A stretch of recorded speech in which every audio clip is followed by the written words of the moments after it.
Salut à tous et bienvenue sur le site de Motorsport TV pour un nouveau débriefing WRC consacré bien sûr au rallye de Pologne. Un rallye marqué par le mauvais temps, par la pluie, par la boue, ce qui a pas mal perturbé d'ailleurs quelques stratégies possibles. À mes côtés, Anthony Drevet. Salut Anthony. Salut Patrick, salut tout le monde. Bon Anthony, on va directement entamer ce débriefing WRC par le résultat. 3e victoire de Thierry Neuville. Mais encore une fois, je dirais, au terme d'un rallye marqué par des bagarres incessantes, avec des changements de leader. Bon, franchement, cette saison, elle nous régale. Elle nous régale. Voilà, il y a la domination de personnes. Ils sont 3 ou 4 à pouvoir gagner le rallye au terme de la première ou de la deuxième journée. Et tout se décide dans la petite demi-journée du dimanche. Moi, j'adore ça. Ça a été exceptionnel, vraiment. Thierry Neuville, Ott Tanak, le duel. Jari-Matti Latvala était bien aussi.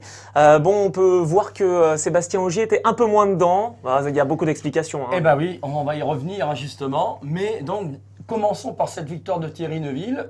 On sait, on ne va pas revenir, parce que ça serait quand même pas lui faire honneur à ce début de saison complètement manqué de Thierry. Mais depuis, franchement, la constance est là, les podiums sont là, et puis on vient de le dire, la victoire est là. C'est le seul pilote qui, pour l'instant, a signé 3 victoires dans ce championnat en 8 rallyes. Donc, franchement, attention à lui. Oui, depuis le Mexique, il est sur le podium. C'est son 25e podium en carrière, sa 5e victoire également en carrière, 3e de l'année, c'est ce qu'on a dit.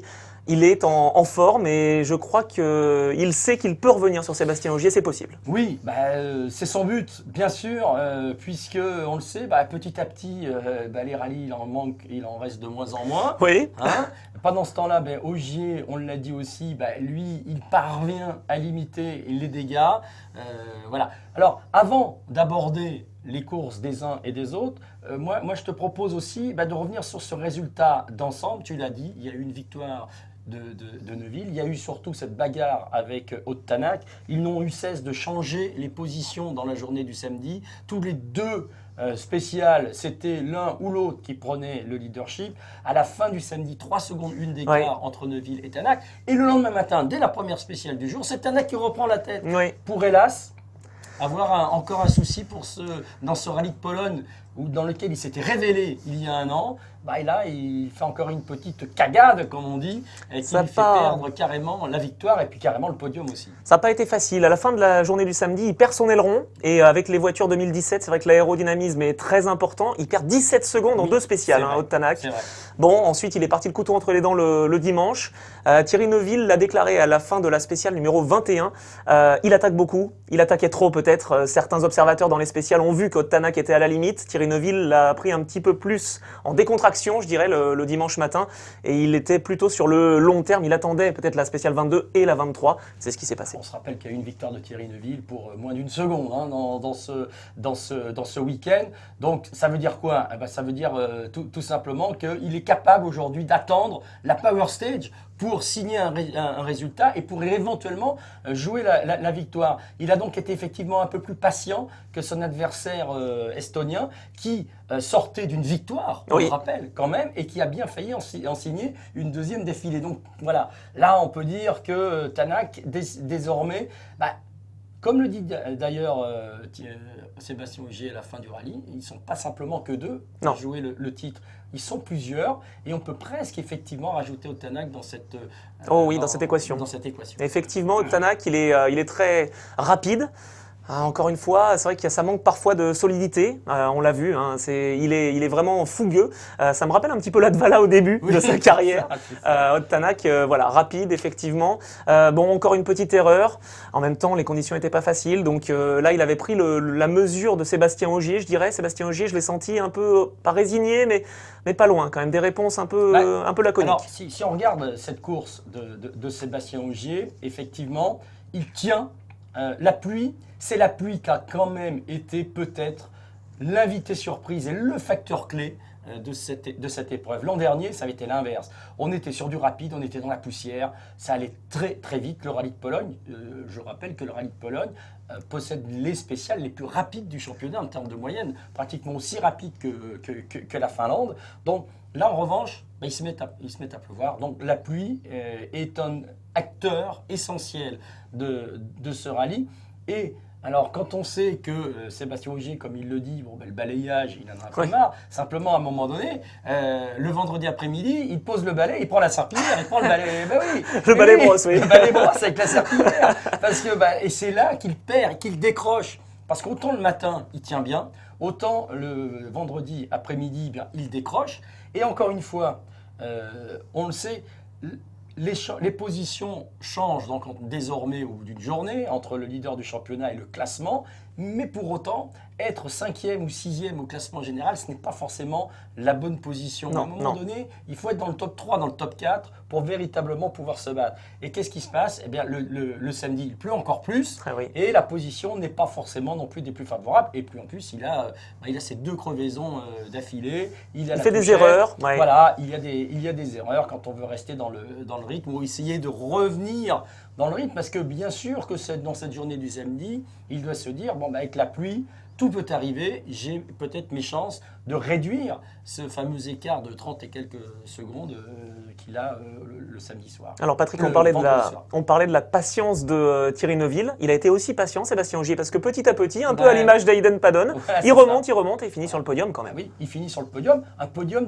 dira-t-il à la fin, qu'il ne mérite pas. C'est aussi avoir une clairvoyance par rapport à sa prestation, on va dire. En revanche, il y en a un qui le mérite. Et on est très heureux pour lui qu'il en ait un. C'est Padon, parce que franchement, là aussi, c'est du solide aussi. Hein. Le premier podium de Seb Marshall d'ailleurs, son copilote. Donc il a changé, il était avec John Kennard. Ce changement a été peut-être salvateur pour Ayden Padon. Début de saison difficile aussi, on parlait de celui de Thierry qui après la Suède était vraiment mal. Ayden Padon a eu du mal à s'y mettre et maintenant ça va mieux. Ça va mieux. Ce mieux n'a pas toujours été récompensé, on l'a vu dans les rallyes précédents, où il y avait peut-être là aussi un peu de précipitation, quelques erreurs et quelques soucis mécaniques et techniques. C'est à signaler. Pour une fois, les Hyundai n'ont pas été aussi, on a pu le noter ce week-end, n'ont pas été les voitures qui ont le plus souffert de soucis mécaniques. Je dirais presque enfin et ouf pour l'équipe de Michel Nandran, parce que ce soit Dani Sordo avec quelques problèmes de frein, plutôt crevaison aussi. Voilà. Là, les 3 voitures ont été épargnées par les soucis et le résultat, forcément. Ça rappelle de bons souvenirs. Voilà, avec un doublé. Oui. Et les 3 voitures dans les 5 premiers, c'est quand même assez extraordinaire. Depuis 2014, ça n'était pas arrivé. L'Allemagne, 2014, avec la victoire de Thierry Neuville devant Dani Sordo. Cette fois, c'est donc Thierry Neuville devant Ayden Padon. Donc Dani Sordo, allez, on peut en parler un tout petit peu. Dans les ornières, il a été un peu piégé et il s'est retrouvé avec une crevaison. Bon, il fait quand même un rallye solide, il finit 5e, c'est pas mal. Non mais voilà, à un moment donné, on s'est pratiquement demandé si le rallye n'allait pas se terminer par un triplé Hyundai, quand même, tellement les pilotes étaient relativement costauds. Je prends simplement le fait que sur les 22 spéciales, puisque 22 ont été couvertes et non pas 23, Neuville gagne 9 fois, Padon 3 fois, donc ils se font la moitié en scratch à eux deux. Alors, je parlais des problèmes techniques. Latvala en a eu. Dommage. Dommage pour Jari-Matti Latvala qui était donc dans la lutte pour la victoire. Perte de puissance soudaine. Il est reparti en rallye 2 le dimanche. Bon, il est parti le couteau entre les dents. Mais qu'est-ce qui explique que cette Toyota finalement n'est pas toujours fiable? Ça, c'est, on va dire, problème de jeunesse.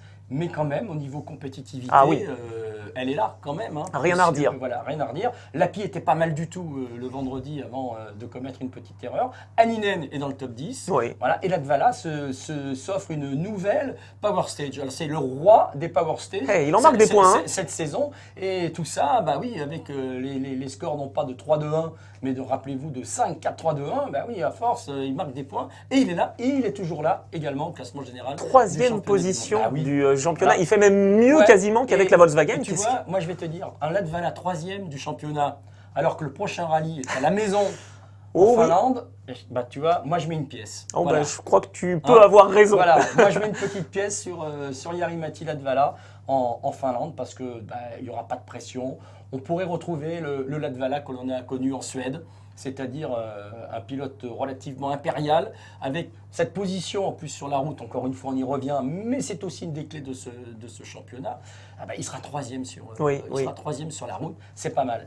Tanak quatrième, ça va être bien aussi. Oui, je pense que ça va être bien. Et puis on parle de Finlandais. Il y en a un aussi qui a fait une belle performance, Timo Sunninen. Alors il finit 6, il était 5. Alors j'ai dit tout à l'heure que c'était Sordo qui finit 5. Non, il finit 4. Devant Stéphane Lefebvre et devant Timo Sunninen.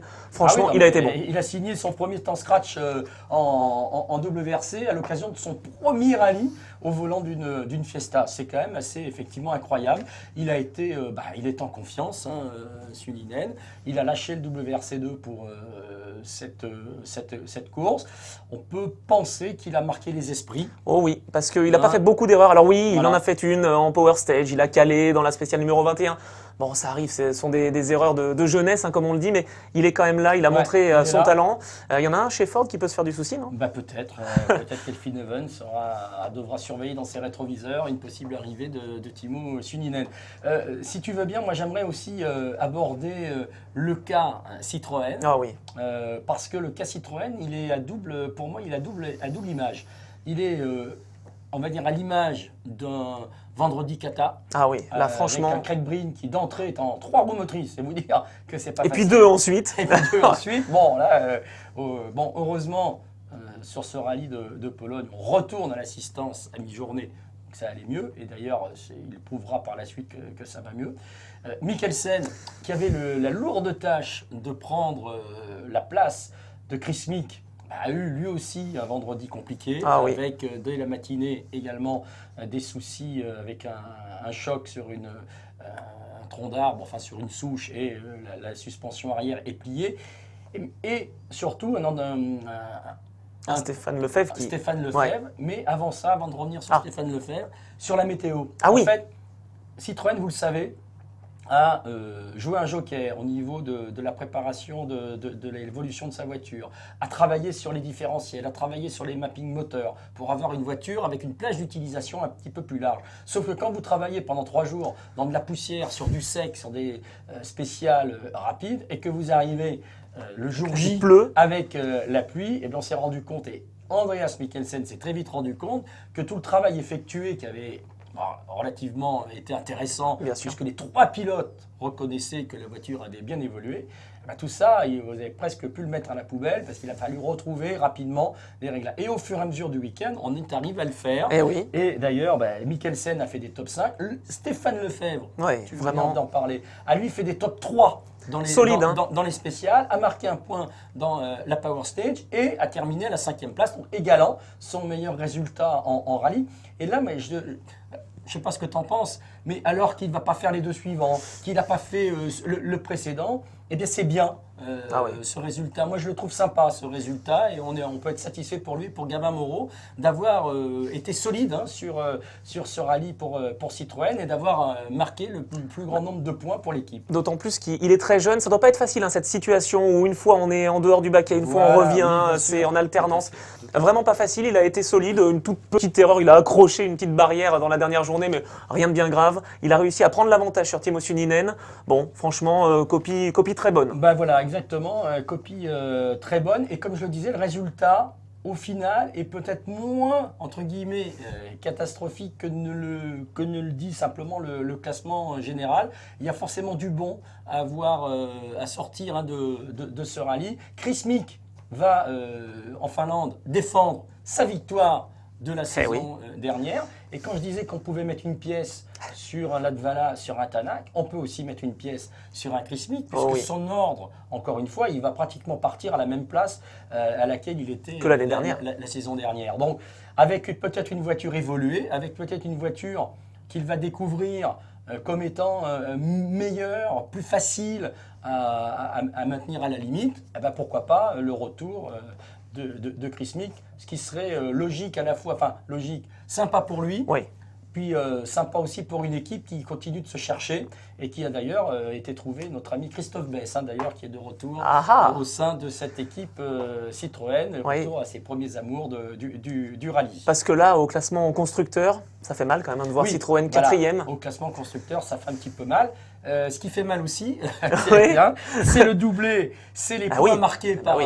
par Hyundai contre les points marqués par Ford. L'écart qui est ramené à 22 points seulement entre les deux équipes qui sont fortes de ce début de saison. Oui. Et puis Anthony, au niveau du classement pilote, ça se resserre assez. Oh oui, il y avait 18 points avant d'arriver ici entre donc Sébastien Ogier, le leader, et Thierry Neuville. Il n'y en a plus que 11.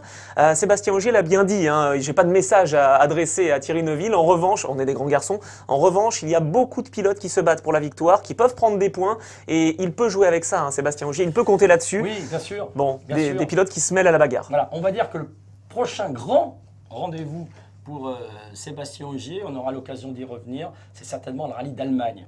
Oui. Ce rallye d'Allemagne, il sera pour moi, depuis un moment déjà, c'est le rallye clé. Voilà, si un bon résultat en Allemagne, et on peut commencer à envisager un 5e titre, une défaite en Allemagne, pourrait peut-être commencer à songer que ça sera un petit peu plus compliqué. Ouais, alors... Surtout si le vainqueur de l'Allemagne est le même qu'en 2014, autrement dit. Eh ben oui, Thierry Neuville. Voilà. Non, mais alors c'est vrai que Sébastien Ogier, je sais pas la stratégie, je sais pas ce que tu en penses, la stratégie qu'il va adopter. Est-ce qu'il va garder la tête du championnat? Est-ce qu'il va essayer de jouer tactique avant l'Allemagne, avant les prochains rallyes? Non. Qu'est-ce que t'en penses? Je crois pas. Ouais. Je crois pas parce que. Il veut rester devant, quoi. Il le dit. Tous les points sont bons à prendre, Ouais. et donc il n'y a pas de raison d'aller en perdre, entre guillemets, je dirais pas exprès mais presque, pour éventuellement se retrouver deuxième. S'il se retrouve deuxième, ça voudra dire que les résultats auront fait qu'il n'aura pas gardé la tête du championnat, mais de là à calculer, c'est dangereux. Oui, oui.